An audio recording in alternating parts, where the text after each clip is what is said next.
Hello student, स्वागत है learn chemistry में और मैं हूं आपकी एजुकेटर डॉक्टर अनुपम सिंह। आज फिर लेकर आई हूं मैं आपके लिए चैप्टर 1 का ही एक इम्पॉर्टेंट टॉपिक जो है लिमिटिंग रिएजेंट। लिमिटिंग रिएजेंट क्या होते हैं और कहां पर अप्लाई किए जाते हैं, इसके बारे में डिस्कस करेंगे हम इस वीडियो में। तो इसलिए वीडियो को आप लास्ट तक देखें और इस टॉपिक से रिलेटेड जो भी आपकी क्वेरीज हैं, जो भी आपकी प्रॉब्लम्स हैं, उन सबको सॉल्व करें। चलिए, तो हम बात कर रहे थे लिमिटिंग रिएजेंट की। उससे पहले मैं एक आपको रिएक्शन लिखकर दिखाती हूँ और उसके बारे में बात करते हैं। ये एक रिएक्शन मैंने लिखी जिसमें ए एक रिएक्टेंट है और सी इज अ प्रोडक्ट। यहाँ पर जो ए है वो पूरी तरह से टूटकर सी बनाएगा, राइट। अभी मैं एक और रिएक्शन लिखने जा रही हूँ। दूसरी रिएक्शन मैंने ये लिखी। यहाँ पर ए और बी रिएक्टेंट हैं और ये भी सी बना रहे हैं, ठीक है। यहां पर तो ए पूरा खत्म हो जाएगा रिएक्शन में और सी बना देगा, राइट। ए का पार्ट जब टूटेगा तो वो क्या बना देगा, सी बना देगा, जैसे कि आपने डिकम्पोजिशन रिएक्शन पढ़ी होंगी। जब दो रिएक्टेंट रिएक्शन में पार्टिसिपेट कर रहे होते हैं तो बेटा ये जरूरी नहीं होता कि वो दोनों के दोनों बराबर मात्रा में ही एक दूसरे से रिएक्ट करें। हो सकता है कि ए की ज्यादा मात्रा रिएक्ट करती हो बी से और तब सी बनता हो, ठीक है। एक एग्जाम्पल से समझाती हूँ आपको। आपने अमोनिया की हेबर प्रोसेस की ये रिएक्शन पढ़ी है, हमने स्टोइचियोमेट्री में इस रिएक्शन को कई बार पढ़ा था, ठीक है। इस रिएक्शन को अगर मैं समझूं तो यहाँ पर 1 मोल नाइट्रोजन 3 मोल हाइड्रोजन के साथ रिएक्ट करके 2 मोल अमोनिया बना रही है।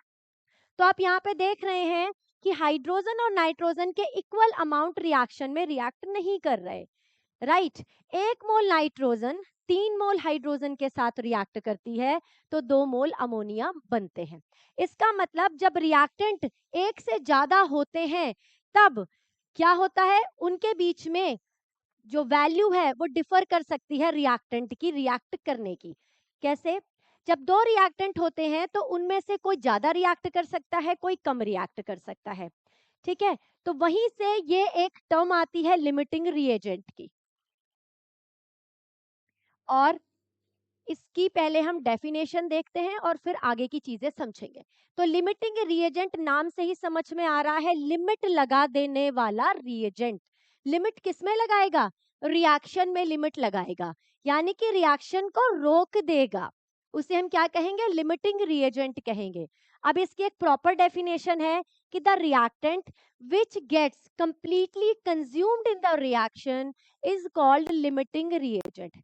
बेटा ये डेफिनेशन आप नोट करें, अपनी नोटबुक में नोट कर लें, मैंने यहाँ लिखी हुई है। तो the reactant which gets completely consumed in the reaction is called limiting reagent। अब इसका मतलब अगर रिएक्टेंट जो लिमिटिंग रिएजेंट है वो पूरा का पूरा कंज्यूम हो जाएगा तो उसके बाद रिएक्शन रुक जाएगी। इसका मतलब ये हुआ कि जो लिमिटिंग रिएजेंट है वही रिस्पॉन्सिबल होता है प्रोडक्ट के बनने के। अगर लिमिटिंग रिएजेंट खत्म हो गया तो रिएक्शन रुक गई, उतना ही प्रोडक्ट बनेगा जितना लिमिटिंग रिएजेंट चाहेगा। यहाँ तक ये बात समझ में आती है? तो प्रोडक्ट उतना ही बनेगा रिएक्शन में जितना कि लिमिटिंग रिएजेंट कंज्यूम हो जाएगा। ये क्लियर हो रहा है? लिमिटिंग रिएजेंट को मैं यहाँ पर LR कह रही हूँ, आगे मैं इसी नाम से इसे बुलाऊंगी, ठीक है। तो लिमिटिंग रिएजेंट की ये कहानी समझ में आई आपको? तो अगर मैं ये कहूं कि A और B जब रिएक्ट करके C बना रहे हैं और यहाँ पर जो B है वो LR है बेटा, लिमिटिंग रिएजेंट है, तो जब B कंज्यूम हो जाएगा रिएक्शन में तो ये रिएक्शन रुक जाएगी, ठीक है, चाहे A कितना भी बचा हुआ हो। ये बात समझ में आती है? A बच जाएगा, कोई फर्क नहीं पड़ता, क्योंकि A से रिएक्ट करने के लिए B तो नहीं बचा हुआ ना, B तो खत्म हो चुका है हमारे पास। जब B खत्म हो चुका है तो A किसके साथ रिएक्ट करेगा? B तो है ही नहीं, तो रिएक्शन क्या हो जाएगी? रुक जाएगी। तो limiting reagent is responsible for the reaction, ठीक है। अगर रिएक्शन चल रही है इसका मतलब लिमिटिंग रिएजेंट अभी रिएक्शन में कंज्यूम नहीं हुआ। अब सबसे पहली बात यहाँ पर आपको क्या ध्यान में रखनी है कि लिमिटिंग रिएजेंट का कंसेप्ट आपने वही लगाना है जहां पर 2 से ज्यादा रिएक्टेंट प्रेजेंट हो, 2 या 2 से ज्यादा। अगर रिएक्टेंट केवल एक अकेला रिएक्टेंट है तब लिमिटिंग रिएजेंट का कंसेप्ट बेटा वहां पर अप्लाई नहीं होगा। ये क्लियर हो गया? अभी हम इसको एक और एग्जाम्पल से समझते हैं, डेली लाइफ के एग्जाम्पल से। आप सब ने अपने घर में सैंडविच बनाए होंगे, चीज सैंडविच आपको पसंद भी होंगे। तो चलिए उस एग्जाम्पल को लेते हैं और लिमिटिंग रिएजेंट को समझते हैं। मान लीजिए कि आपको भूख लगी और आपके घर में 8 पीस हैं ब्रेड के। क्या है आपके पास? ब्रेड के 8 पीस हैं।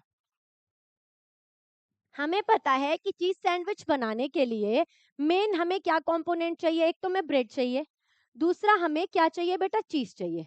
बाकी तो आप पर है कि आप जो भी यूज करना चाहें, ठीक है।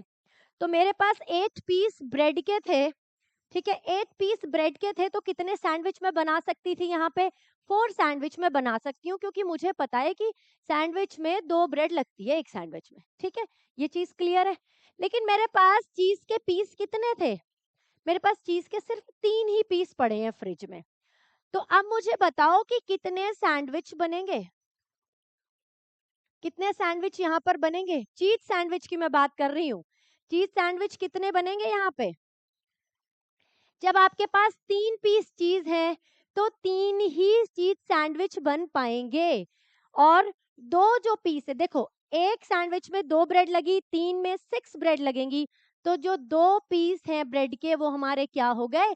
बच गए, लेफ्ट। और ये पूरे के पूरे क्या हो गए? कंज्यूम हो गए। और हमको क्या मिल गया? 3 सैंडविच मिल गए। तो हेयर लिमिटिंग रिएजेंट इज चीज। Yes, right. चीज यहाँ पर क्या है? लिमिटिंग रिएजेंट है, क्योंकि चीज के खत्म होने के बाद सैंडविच नहीं बना। ये चीज क्लियर हो रही है आपको? चीज सैंडविच के बारे में ये बात क्लियर हो रही है? तो this is a limiting reagent of this product. जैसे ही चीज खत्म हुआ, सैंडविच बनना बंद हो गया, रिएक्शन रुक गई। और जो ये बच गया है इसे हम कहते हैं बेटा लिमिटिंग रिएजेंट है। ये इसको हम कहते हैं एक्सेस रिएजेंट। जो फालतू हमारे पास बचा हुआ है दैट इज एक्सेस रिएजेंट। तो जो लेफ्ट ओवर ब्रेड है हमारे पास, जो 2 पीस है, वो क्या है? एक्सेस रिएजेंट है। आई थिंक इस एग्जाम्पल से आपको ये चीज समझ में आ गई होगी कि हमने चीज सैंडविच कैसे बनाने हैं। चलिए क्लियर है? यहाँ से ये समझ आ गया what is limiting reagent, what is access reagent. जो बच जाएगा वो एक्सेस है, जो यूज हो जाएगा वो लिमिटिंग रिएजेंट है। राइट। तो आप कहेंगे मैम ये तो समझ में आ गया कि जो रिएक्शन में खत्म हो गया वो लिमिटिंग रिएजेंट है, और जो रिएक्शन में बच गया उसको हम एक्सेस रिएजेंट कहेंगे, ठीक है। आप इसे अप्लाई कैसे करेंगे क्वेश्चंस के ऊपर? क्वेश्चन में इसको कैसे अप्लाई करना है, न्यूमेरिकल में कैसे अप्लाई करना है, उसके लिए आपने 3 बातें ध्यान रखनी है। पहला, जब आप स्टोइचियोमेट्री का क्वेश्चन कर रहे हो या लिमिटिंग रिएजेंट का क्वेश्चन कर रहे हो, तो सबसे पहली बात, right a balanced chemical reaction. बेटा या तो क्वेश्चन में आपको रिएक्शन गिवन होगी या आपको उसका डेटा गिवन होगा और आपको रिएक्शन लिखनी है और उसको बैलेंस करना है। बैलेंस क्यों करते हैं? आपको पता है कंजर्वेशन ऑफ मास को फॉलो करने के लिए हम रिएक्शन को बैलेंस करते हैं। उसके बाद हमें क्या करना होगा? उसके बाद हमें निकालने हैं मोल्स। या तो क्वेश्चन में गिवन होंगे मोल्स या आपको मास गिवन होगा, आप उससे नंबर ऑफ मोल्स निकाल सकते हैं। Calculate moles of each reactant. Second step ये होगा। तो हमें हर एक स्टेप को ध्यान में रखकर चलना है। तो चलिए साथ में एक एग्जांपल भी ले लेते हैं जिससे कि न्यूमेरिकल पर हम ये स्टेप भी अप्लाई करेंगे। तो सबसे पहले मैं रिएक्शन लिख रही हूँ, वही रिएक्शन आपकी जानी पहचानी हेबर्स प्रोसेस, अमोनिया के फॉर्मेशन की रिएक्शन, ठीक है। रिएक्शन मैंने लिख दी और रिएक्शन मैंने बैलेंस भी कर ली। ये बैलेंस रिएक्शन पहला स्टेप मेरा कंप्लीट हो गया, राइट। अब उसने कहा है calculate moles of each reactant. अगर आपको क्वेश्चन में गिवन है तो आप वहां से कॉपी कर लीजिए, अगर नहीं गिवन है, मास गिवन है, तो आप इस फॉर्मूले से नंबर ऑफ मोल्स निकाल सकते हैं। अगर आपको वॉल्यूम गिवन है तो इस फॉर्मूले से नंबर ऑफ मोल्स निकाल सकते हैं, volume should be at STP. और अगर आपको नंबर ऑफ पार्टिकल गिवन है तो आप ये वाला फॉर्मूला यूज करके नंबर ऑफ मोल्स निकाल सकते हैं। या आप मोल कंसेप्ट वाली जो मेरी वीडियो है आप उसे देख सकते हैं, आपको ये चीजें क्लियर हो जाएंगी कि ये फॉर्मूले कैसे और कैसे अप्लाई करने हैं हमें और कहाँ से आए हैं, राइट। चलिए तो यहाँ पे मुझे इस क्वेश्चन में गिवन है कि 3 मोल नाइट्रोजन 5 मोल हाइड्रोजन से रिएक्ट कर रही है। अच्छा, एक बात का ध्यान जरूर रखेंगे कि कभी भी आपको ये नहीं सोचना है कि जिसकी क्वांटिटी कम है बेटा कि वही लिमिटिंग रिएजेंट होगा, कि ये 3 मोल है तो पहले खत्म हो जाएगा, ये 5 मोल है तो ये ज्यादा रहेगा। नहीं जी, ऐसा कुछ भी नहीं होता, ठीक है? क्योंकि इस चीज पर ये डिपेंड ही नहीं करता, क्योंकि रिएक्शन हमारी क्या कह रही है कि भाई 1 मोल 3 मोल से रिएक्ट करके 2 मोल बना रहा है, तो जो ये एक स्टोइकियोमेट्रिक कोफिशिएंट है, ये भी रिस्पॉन्सिबल होते हैं ये पता लगाने के लिए कि कौन कंज्यूम पहले होगा और कौन नहीं, राइट? तो आपको वैल्यू को देखकर नहीं बताना है कि ये लिमिटिंग रिएजेंट है। इसको निकालने की एक ट्रिक बताऊंगी, आप उसे फॉलो करेंगे। आपने पहला स्टेप कर लिया, आपने दूसरा स्टेप भी कर लिया। अब थर्ड स्टेप पर आते हैं। जो ये नंबर ऑफ मोल्स होते हैं ना, जो n की वैल्यू है आपकी, उसको आप स्टोशियोमेट्रिक कोफिशिएंट से डिवाइड कर दें। तो थर्ड स्टेप है डिवाइड नंबर ऑफ मोल्स, मैं n लिख रही हूँ नंबर ऑफ मोल्स की जगह, by stoichiometric coefficient. Stoichiometric coefficient क्या होते हैं, स्टोशियोमेट्री वाली वीडियो में बता चुकी हूँ। आप, मैं आई बटन यहाँ पर लगा दूंगी उस वीडियो का, आप देख लेंगे, 2 लेक्चर हैं उसके और आपको ये चीजें क्लियर हो जाएंगी। तो स्टोशियोमेट्रिक कोफिशिएंट से डिवाइड करेंगे तो इसका कोफिशिएंट 1 है बेटा, ये 3/1 हो जाएगा। इसका 3 है तो ये 5/3 हो जाएगा। वैल्यू देखते हैं क्या आती है, इसकी वैल्यू आएगी 3, इसकी वैल्यू क्या आएगी, 5 को डिवाइड करेंगे 3 से 1.66 आएगी, ठीक है? अब आपको एक बात और बतानी है मुझे, मैंने आपको ये कहा था कि ये एक ट्रिक है जिससे हम पता लगाएंगे कि कि लिमिटिंग रिएजेंट हमारा कौन है, राइट? इसे आप, ये जो वैल्यू निकाल रहे हैं इसको आपने क्वेश्चन में यूज नहीं करना है, आपको सिर्फ इस वैल्यू को किस लिए यूज करना है, ये पता लगाने के लिए कि कौन लिमिटिंग रिएजेंट होगा, राइट? तो जो ये आपने रेशो ली है ना, मोल और स्टोशियोमेट्रिक कोफिशिएंट की, जो ये बेटा रेशो ली है, इस रेशो की जो वैल्यू है वो जिसमें कम आएगी वो लिमिटिंग रिएजेंट कहलाएगा। और मुझे दिख रहा है 1.66 is less than 3, that's why it is a limiting reagent. ये क्लियर हो गया मुझे क्वेश्चन में कि मेरे पास लिमिटिंग रिएजेंट कौन है, राइट? यहां तक समझ में आ गया कि लिमिटिंग रिएजेंट कैसे निकालना है। पहले आपको देखना है कि दो या दो से ज्यादा रिएक्टेंट हो रिएक्शन में, तो आपके दिमाग में ये बात आएगी कि यहाँ पर लिमिटिंग रिएजेंट हो सकता है, राइट? फिर उसके बाद आपने रिएक्शन को लिखना है, बैलेंस करना है। नंबर ऑफ मोल्स गिवन है तो लिख लो, नहीं गिवन है तो निकाल लो। फिर आप रेशो निकाल लो नंबर ऑफ मोल्स और स्टोइकियोमेट्रिक कोफिशिएंट की, जिसकी वैल्यू कम है वो लिमिटिंग रिएजेंट होगा, राइट? अब यहाँ पर फोर्थ स्टेप ये आता है, अभी तो हमने पता किया है कि हु इज लिमिटिंग रिएजेंट, अभी हमने क्वेश्चन स्टार्ट नहीं किया है करना, अभी हमने पता लगाया है। अगर आपसे क्वेश्चन में पूछा है कि विच इज लिमिटिंग रिएजेंट, तो आपका क्वेश्चन यही खत्म हो जाता है। लेकिन अगर उस क्वेश्चन में आपसे आगे किसी और चीज की वैल्यू पूछी है तो कैसे करेंगे वो देखते हैं। लिमिटिंग रिएजेंट पता लगाने के बाद सारे के सारे प्रोडक्ट और रिएक्टेंट की value, all the product formed will be calculated, all the product formed and reactant consumed will be calculated on the basis of limiting reagent, right? ठीक है, समझ आई बात? अब अगर क्वेश्चन में आपको ये निकालना है कि अमोनिया कितना बनेगा, है ना, तो आप क्या करते, क्योंकि हमने स्टोइकियोमेट्री पढ़ा हुआ है, आप क्या करते, आप कहते कि नाइट्रोजन के 3 मोल यूज हो रहे हैं, नाइट्रोजन का 1 मोल 2 मोल से 1 मोल यूज हो रहा है तो 2 मोल अमोनिया बन रहा है, 3 मोल यूज होगा तो कितना अमोनिया बनेगा। आप क्वेश्चन ऐसे करते और आपका क्वेश्चन गलत हो जाता, क्योंकि जब 2 से ज्यादा रिएक्टेंट है तो वहां एक एलआर है, और जो एलआर होता है वही रिएक्शन को कंप्लीट कराने के लिए रिस्पॉन्सिबल होता है, ठीक है?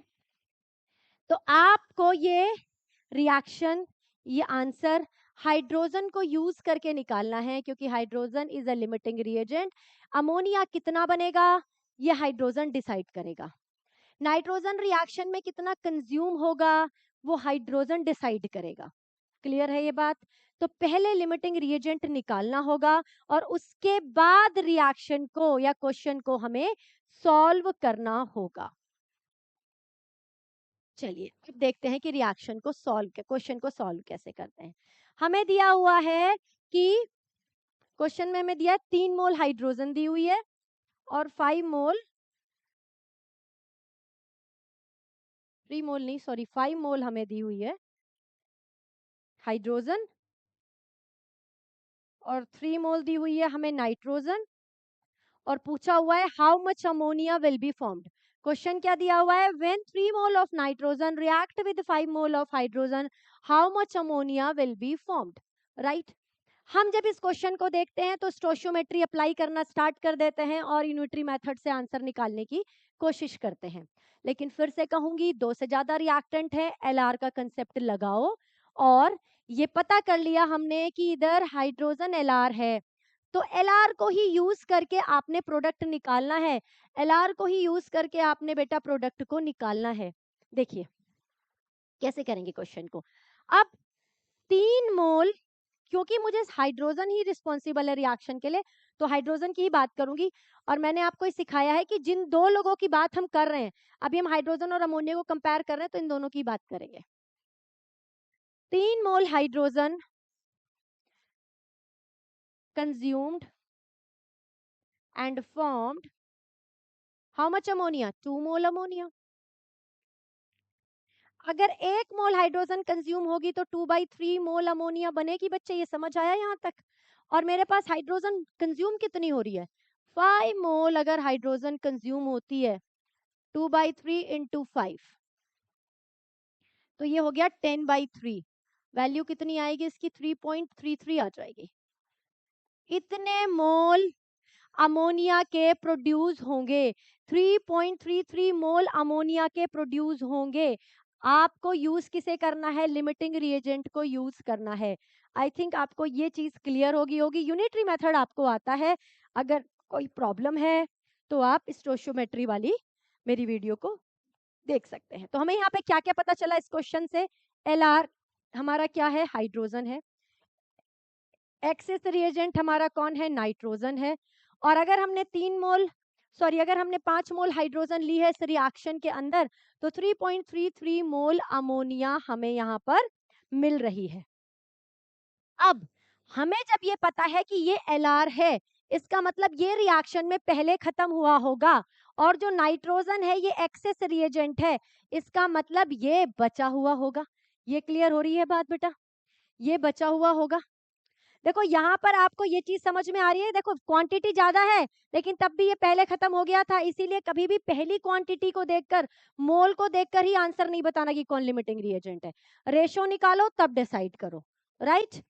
उसके बाद अब आप कहोगे मैम ये तो 3 मोल है, कम है इससे, तब भी ये बच गया। हाँ जी ये बच गया, रिएक्शन में एक्सेस है। और कितना बचा ये अगर हमसे पूछ लिया तो हम कैसे निकालेंगे? देखिए कैसे निकालेंगे। इसके लिए पहले हम ये निकालेंगे कि कितना रिएक्ट हुआ, ठीक है। कितना रिएक्ट हुआ हम ये निकालेंगे। किसको यूज करके निकालेंगे? एलआर को यूज करके ही हम निकालेंगे कि कितनी अमोनिया बनी और कितना नाइट्रोजन कंज्यूम हुआ। मतलब कितनी नाइट्रोजन ने 5 मोल हाइड्रोजन के साथ रिएक्ट करके अमोनिया बनाई है, पहले हम ये डिसाइड करने वाले हैं। यहाँ पे देखते हैं 3 मोल अगर मेरे पास हाइड्रोजन थी तो नाइट्रोजन कितनी थी मेरे पास? 2 मोल नाइट्रोजन रिएक्ट कर रही थी, एक है तो 1/3। और अगर 5 मोल हाइड्रोजन रिएक्ट हो रही है, क्योंकि हमें पता है कि ये लिमिटिंग है, सारी यूज हो रही है, तो ये 5 मोल जब हाइड्रोजन रिएक्ट हो रही है तो ये कितनी नाइट्रोजन के साथ रिएक्ट हो रही है? 5/3 मोल ऑफ नाइट्रोजन के साथ रिएक्ट हो रही है। और मेरे पास मोल कितने हैं बच्चे नाइट्रोजन के? नाइट्रोजन के 3 मोल है मेरे पास, ठीक है। तो अगर मुझे ये देखना है कि कितना नाइट्रोजन लेफ्ट है रिएक्शन में, कितना नाइट्रोजन बचा हुआ है, तो मेरे पास 3 मोल था, 5/3 यूज हो गया तो कितना बच गया? बताएं कितना बच गया? 4/3 मोल यहाँ पर नाइट्रोजन बच गया है रिएक्शन के अंदर, it is an access reagent. I think आपको ये सारी चीजें समझ में आ गई होंगी। आसान सा टॉपिक है, बस इस टॉपिक में आपको 4 चीजें ध्यान रखनी है। जब भी आप लिमिटिंग रिएजेंट के क्वेश्चन करें, ये 4 चीजों का आप ध्यान रखें। पहला, बैलेंस। सबसे पहला, सॉरी, जब आप इस क्वेश्चन को करें तो सबसे पहला आपका क्या ध्यान होगा कि रिएक्टेंट शुड बी 2 और मोर देन 2। पहली बात तो ये होगी। दूसरा, रिएक्शन को लिखेंगे, बैलेंस रिएक्शन को लिखेंगे। और नेक्स्ट, मोल्स लिखेंगे कि कितने मोल्स आपको क्वेश्चन में गिवन है। अगर मोल्स गिवन नहीं है तो उनको मोल्स में कन्वर्ट करेंगे। उसके बाद नंबर ऑफ मोल्स को स्टोइचियोमेट्रिक कोफिशिएंट से डिवाइड करके रेशो निकालेंगे। जिसकी रेशो कम आएगी वो लिमिटिंग रिएजेंट होगा और दूसरे वाला हमारा एक्सिस रिएजेंट होगा।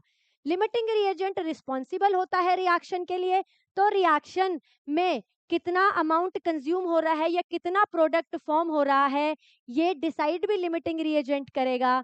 और उसी की हेल्प से हम इस क्वेश्चन को आगे करेंगे। ठीक है बेटा, आई थिंक आपको ये टॉपिक बहुत अच्छे से क्लियर हो गया होगा। कोई भी प्रॉब्लम होगी तो आप कमेंट बॉक्स में लिखेंगे। आसान सा टॉपिक था। अगर वीडियो आपको अच्छी लगे तो लाइक और शेयर कीजिएगा बेटा, और चैनल को सब्सक्राइब करना ना भूलें। तो पढ़ते रहिए और ऐसे ही बढ़ते रहिए। Thank you so much.